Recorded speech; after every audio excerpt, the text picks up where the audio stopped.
Watch cracking fight fans. Welcome to episode 9 of The Fight Rider. And what can I say? It's a great day to be an Australian fight fan, isn't it? Alex Volkanovski, our man, got the win over Diego Lopez. A 5-round unanimous decision. The judges scored it, which was amazing. Volk looked good. We know he's 37 years old. You know, a lot of people think that when lighter weight fighters get over 35, that's when they start going downhill. Maybe Volk has lost a step, maybe a little bit, but he fought really well today. That's not to say Diego Lopez didn't fight well, but it was almost the same fight as the first one. But you know, Diego Lopez had his moments. A couple of stinging shots. He did drop Volk with a nice right hand, I believe it was, and Volk's corner actually said to him that he slipped when he actually got dropped. But anyway, it's probably better that you tell your fighter that he didn't get dropped. So not that Volk needs any more confidence. The man is. Like he says, adversity is a privilege, and he just finds ways to win, and he's just always confident in his abilities, and he always has been. And you actually have to be confident in your abilities if you're going to be an MMA fighter. So yeah, it's easy to see why he's one of the best featherweights ever. Really, he's equaled the amount of title defenses for 8 as Jose Aldo, and there's no doubt Alex Volkanovski is going to be a UFC Hall of Famer, and I couldn't be prouder of having a man like Alex Volkanovski represent Australia in the UFC.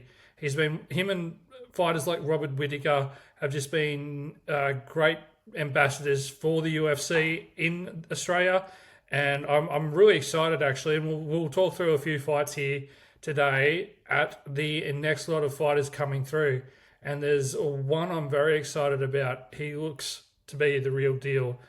And I was going to put on X or Twitter or whatever you would like to call it, that I feel like he's going to be Australia's next champion, but it may be a little bit too early to tell. So let's go down and have a look at the card now.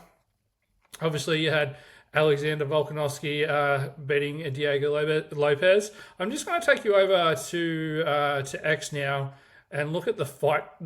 Have a quick look at the scorecard that was put up. UFC News put this fight card up, and this is you got the 3 judges. You got Ben Cartledge, Sal D'Amato, and Clemens Werner. I'm guessing that's Werner. And when I was scoring, I had the same score as Clemens Werner, but I'm not surprised at these two scores here, 49-46. I thought if any round went to Diego, it was definitely the second. Third was a bit difficult, but I see that Sal D'Amato gave Diego the third round, but I would have gone for the second. But there were those in between rounds were very close.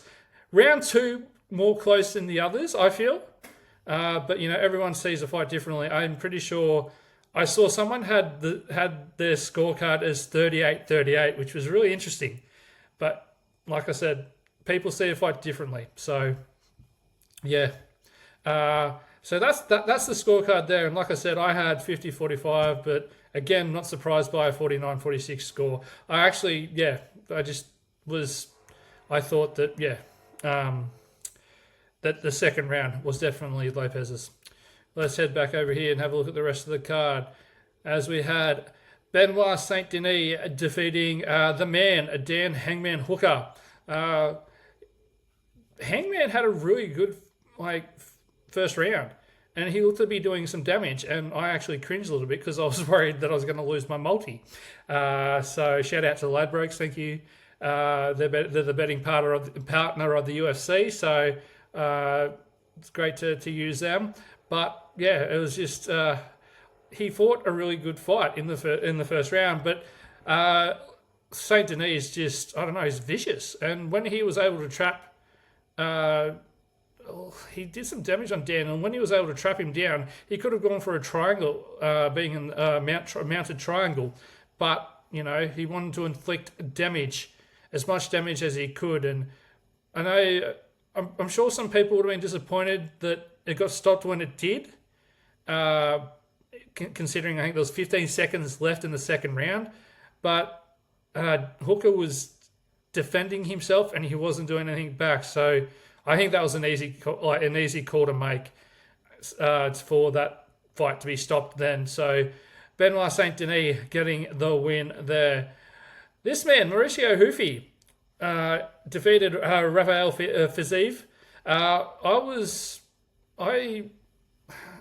was a bit in two minds to this fight. Early on, I wanted Fiziev to win. And then sort of towards the back end of the week, I started to get a feeling that Rufi was going to win himself. So I'm very happy to see him win. He did it very well. I do feel bad for Fiziev because I feel like he is a good fighter.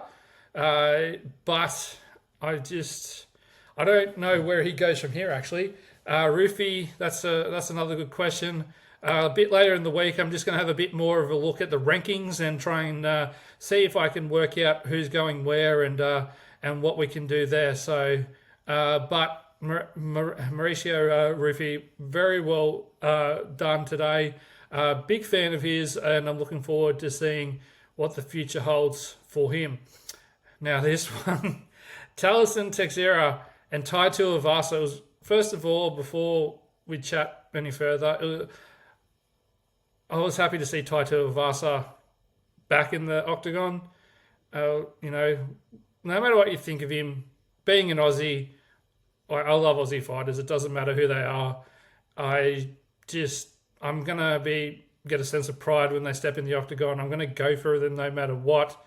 And I was with Tai all the way today. I felt like he could have finished Teixeira at some stage. If he didn't clinch him and, push him against the cage. But, a lot of people weren't impressed by this fight, and I can see why. Two big men throwing leather that got tired very quickly. And Teixeira did not look great. He really needs to work on quite a lot of things. But, this fight, he can only go up from here, really, because I don't see him fighting any worse. So if he does, then he deserves to get cut. But, I don't think he will. Tuivasa, on the other hand, I think he's lost 6 in a row now. That's not good. He's a great ambassador for the UFC here in Australia.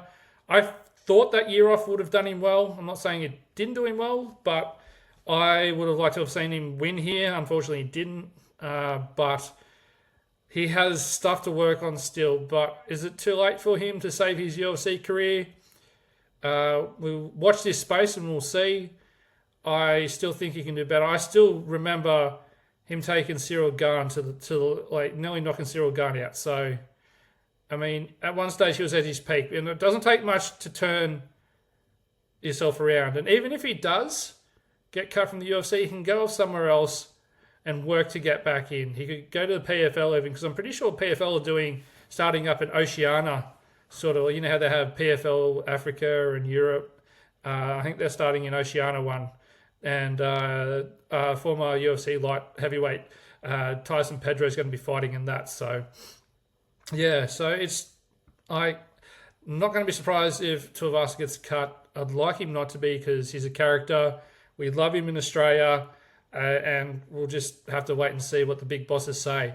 Teixeira, he has a lot to work on. He can get better from here, but he really needs to work on cardio. Obviously, he took Tai down. He looked good. He has a decent chin, but I wasn't sure if that's just because Tai was tired and, couldn't knock him out himself. But cardio is a big must for this guy. He really needs to work on that.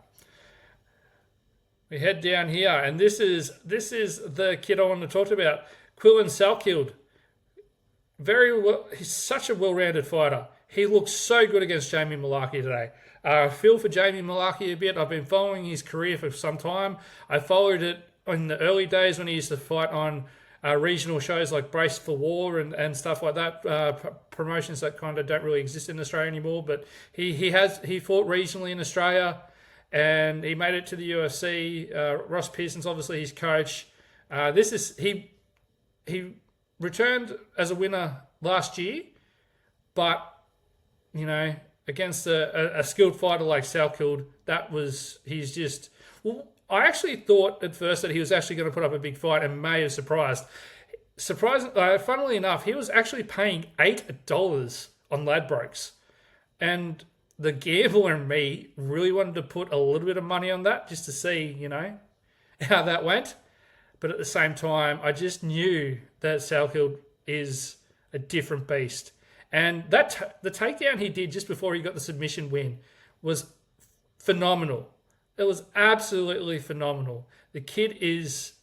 I mentioned before that I feel like one of these fighters is going to win there's going to win a championship. I feel like it's Salkild. I feel like he's going to be our next Volk. He's going to be the fighter that wins the championship and does Australia proud. And I'm really excited to see his career unfold. So I'm hoping to see him fight live. That's the goal. I unfortunately couldn't make it to Sydney today to watch these fights, unfortunately. But hopefully the next card, I would love to get to it. If not, I'd love to get to a card in, of course, Las Vegas or maybe even Canada. Or, who knows, London maybe. We'll wait and see. But Salkild, definitely Australia's fighter of the future, and I feel like he's going to be a lightweight champion. Moving on to Junior Tafa and Billy Elikana. I was impressed with Elikana in his last fight. He did really well. It was a nice submission victory in his last fight. And I'll just go down. And it was Kevin Christian. It was really, really nice rear naked choke. I remember he flattened him out. It was really good. He's on a free fight win streak now, so that's exciting for Elikana. Tafa gave him some worries early. Tafa's a big striker.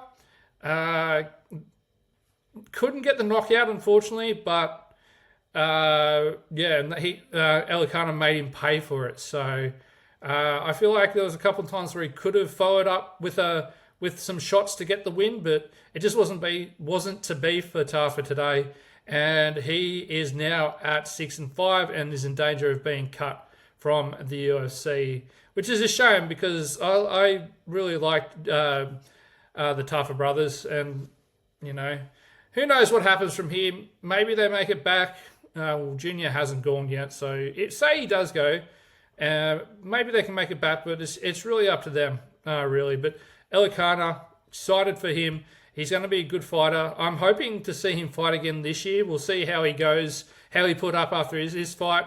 It would have been nice to, like I said, have been in Sydney and possibly meet some of these fighters, especially Elikana. But that's just the way it goes. But Elikana, good rear naked choke submission win. Head down here to the man formerly known as the Battle Giraffe. I'm pretty sure John Anik said that he's not going by the Battle Giraffe anymore, which is a shame. So I really that's a unique fight nickname.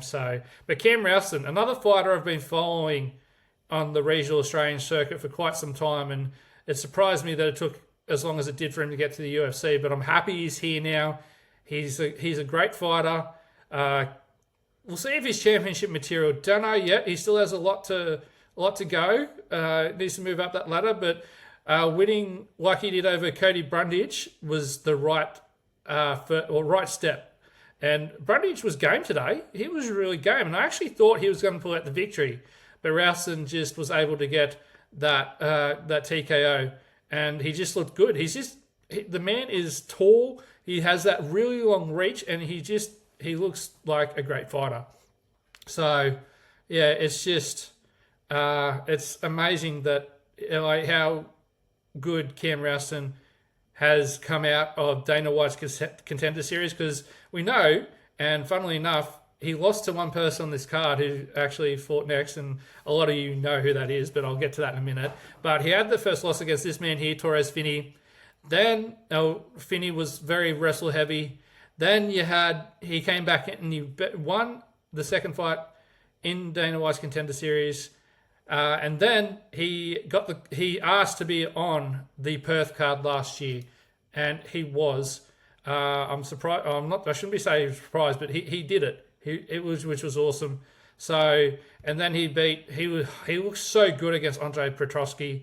I thought Petrosky might have given him a little bit of trouble, but he didn't. So yeah, but yeah, he just like he beat Brendan Himes on the Contender Series, asked to be on the Perth card, got on the Perth card, won, and now he's on a he's obviously won a couple of fights in Eternal before going back to Contender Series, and now he's on a 3-fight win streak in the UFC, 6-fight win streak since losing to Torres Finney. So yeah, and as we go to the next one, Jacob Malkoun. Now, he is a great fighter. I've been a big fan of Malkoun's for some time now, defeating Torres Finney by unanimous decision. I believe Finney actually tore his LCL. I think it was LCL, not his ACL. That is, I think that's your. I can't think. It's one of the cruciate ligaments. But Finney, like I said, defeated this man up here, Cam Ralston. Very wrestle heavy, and he's 11-1 now. But people were talking about the difference in like fortunes of these two fighters. So he defeated Cam Ralston, had another fight on the Contender Series, then fought Robert Valentine, and he got the split decision, and then he just loses a unanimous decision. It's his first loss. He won't get cut, but he needs to step up his game a little bit. The injury is going to put him out for a while. So I wish him all the best for a speedy recovery, and hopefully he can find some form after this. Also, next fight we had Jonathan Mikhailov against Oban Elliott. Elliott, he looked good. I thought he was going to win this fight, and out of nowhere, Mikhailov got the rear naked choke win. A technical submission, of course, where Elliott didn't tap. He actually went out. So, it was good win by Mikhailov. And again, I just love these Aussie fighters. Elliott, I think is going to be a good fighter. We'll wait and see how he goes. But we'll wait, and I think he has a lot to offer, and I'd look forward to seeing his next fight. Hopefully, he gets to fight in Europe somewhere when the UFC heads to Europe. So, but we'll wait and see for that. Now, this fight, majority decision, Khan Offley and Yiza. I think I'm saying that right, Yiza. This is a very interesting fight because I had Offley winning the first and Yiza winning the next two. I believe the judges scored it to 29-28 for Offley, and then someone scored it 28-28. I think some people, and I'm pretty sure online on X, people saw it as what did they say it as? A 10-8 round. Round number 2 they felt was a 10-8 round, which I can sort of see, but also I don't agree with it. I'm just going to say I don't agree with it. 10-9 is fine by me. And he was lucky. And I know some people online, I thought Yiza won. I know some guy, I said that, so when I put up my score, I said, I wrote that it was going to be 20, I saw it as 29-28 Offley, but then said that I wouldn't be surprised if one judge somewhere, Yiza, I had a 29-28 Yiza, but I said I wouldn't be surprised somewhere if one of the judges had it 30-27. And I felt like there was a couple of takedowns in the third round that Yiza did that would have secured the win. One guy liked to take the note, but Offley got straight back up. That is irrelevant. You score points from the takedown. You don't get the points are taken. That should have sealed the win for him, I feel. So you don't agree with it. That's fine. I still think those takedowns sealed the win for Yiza. So it's really disappointing. But congratulations to Offley. And he'll go back and watch this fight and see what he needs to work on. So He's at 13-4 now, and unfortunately is I'm surprised how many fights this guy's had. 26-6, so that's 32 fights a lot. But anyway, not that Offley hasn't had many, but he's a very seasoned veteran, this guy. And Dom Ma Fan and Sang Uk Kim. This was a good fight. Fan looked sharp. He looked really sharp. There's a few times I thought he was actually going to knock Kim out. This was, of course, the road to the UFC final, and he looked really good. There's not much I can say about this. I'm excited to see where Fan goes from here. He's just going to be great. I don't know. I'm sure Kim will get a UFC contract. I'm sure of it. And, it'll be exciting to see where these guys go and how, just from here. I haven't had a chance to watch much of the road to UFC. Still trying to catch up on a few things MMA-wise. I'm also looking at watching some sort of older MMA sort of events just to try and work out. I'm trying to sort out a plan where I can do some deep dives on my Patreon channel. I'm just giving myself a shameless Patreon plug there. Follow me at The Fight Writer if you'd like. But and I'm thinking about either doing, so right now on my Patreon, I'm doing a Bret Hitman Hart deep dive for pro wrestling fans. Almost finished that. I'll finish off part 3, three-part deep dive on his time as WWF champion, or WWE, whichever you call it. It's WWF back then, WWE now, of course. But we'll wait and see how. I've just got to get that finished, and then I'm tossing up whether I do a Pride FC deep dive or a Bellator deep dive. I might do a Bellator first, but we'll wait and see how that goes. Anyway, I'm getting off track. Let's go to the next fight. And we had a Kichiro Nakamura against Sebastian Saleh. Oh, I really thought Saleh was on his way to winning this, and then the knee from Nakamura knocked Saleh out. This was a great fight. I really enjoyed watching it, and I honestly thought Saleh had it. I'm sure the commentators agreed. I can't say the commentators agreed with me, but we sort of had the same sort of thoughts that Nakamura was down 2 rounds and really needed to pull something out in the 3rd round to get the win, and he did. That knee was beautiful. A knockout blow. So congratulations to Nakamura. Gets the contract. I would like to see Slade get a contract. I think he has a bright future, and he showed what he can do. Unfortunately, he did get knocked out, but that's the fight game. What can you say? And Lawrence Liu getting the win, a split decision, against Sulin Gangbo. And I sort of missed a bit of this fight, mainly because I was catching the end of the Royal Rumble. So I haven't had a chance. I'll go back and watch this fight full, but congratulations to Lawrence Liu winning that 135 Road to UFC tournament final. So that's the fights. Great day. I would have loved to have been there live, but, that's right. It was just as good watching on TV. Our man Volk, I wasn't worried in the slightest. He's beaten Diego before. I did not realize how much like the first it was going to be. I thought Diego might have came out a little bit more aggressive.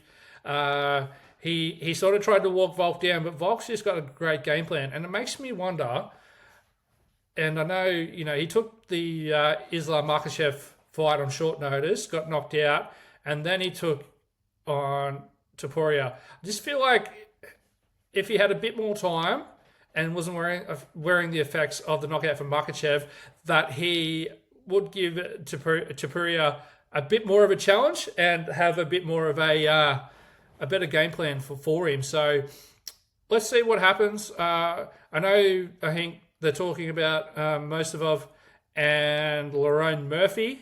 The winner of those two fighting faces Volk. Volk's not worried. He'll fight anyone. He doesn't turn down fights. So it's either Mosav or it's Murphy, but we'll wait and see how it goes there. Unfortunately, poor old Diego Lopez is going to have to wait for Volk to either retire or lose the belt before he gets another shot. So does he go up to 155? Does he what does he do from here? Be interesting to hear what he's to hear from his team, and I hear what his coaches and that say to him, and just work out where we go from here. But the man has amazing fighting spirit, and he's always been a pleasure to watch. And I'm just looking forward to seeing him fight again, whether that be in the featherweight division or in another division. But definitely staying within the UFC. So yeah. Anyway, let's come over to here. I don't need to look at that. That's just my X page. But we'll have a look at the bonuses, and I'm just over in Yahoo Sport. I think it was this is a nice little story by Jeff Cohn. I think it says a story by MMA Weekly. It's up on Yahoo Sport anyway. So some bonuses. Let's look at some of these bonuses. And you had who'd we have? We had Alexander Volkanovski and Diego Lopez getting $100,000 fight of the night. They did so in their first fight at UFC 314. So it's good to see them get another fight of the night bonus. Mauricio Ruffi got $100,000 for his win, performance of the night, which was amazing. And then you had Salkild as well, and then also getting bonuses. These are the newly created. I'm sure everyone has been keeping up with the MMA news before last week's event. You would have seen the new bonus structure, which means like the $100,000 and that up from $50,000. But so 5 other fighters banked what is the newly created $25,000. So you got Benoit Saint Denis, Billy Akana, Cameron Rouston, Jonathan McAuliffe, and Kichiro Nakamura all getting $25,000 there, which is great news for them. So yeah, such a good event. And if you went along to it, I hope you enjoyed being there live in person and seeing the greatness that is Alex Volkanovski. If you watched by TV, I hope you enjoyed, again, seeing the greatness through the TV screen. There's not much to say. I'm hoping that I can see him live before he retires. Fingers crossed. I'd like to see. I definitely would like, and I know that he's going to have one more fight at least. But we'll see where he goes from here. I'd like to see him have 2. Personally, that's me being selfish. I'm pretty sure Daniel Cormier said as well that Volkanovski is so likable that you'd like to just keep him around forever. I'm paraphrasing that there a little bit. So, but you would. I mean, Volk's an absolute inspiration, and I think one of the things that sort of annoyed me a bit was how he was booed. I think it was during one of the Max Holloway fights where Holloway just, I don't know, people decided to boo Volk for some reason. I was a little bit annoyed by that, but the man came out and showed that nothing stops him. He just keeps chugging along, and he's the fighter that us Aussies love and will always love. And no matter what happens, Volk, you've had a great career. No, mate. I know you're probably not going to come across my very little YouTube channel, but yeah, hopefully one day I get the chance to interview you. But anyway, that's it for this look at the UFC 325. It was a great card. Again, keep an eye on Quillan Salkfield because I'm excited to watch him in the future, because I do believe out of everyone we watched today, he will be a UFC champion. So, yeah. But anyway, that's all from me. You can follow me at The Fight Writer on most socials. I'm on X, I'm on Blue Sky, I'm on Instagram. Obviously, like, subscribe, comment here on YouTube. And, ask me any question you like. Happy to answer anything. And, I hope you have a good rest of the evening. And until next time, take care.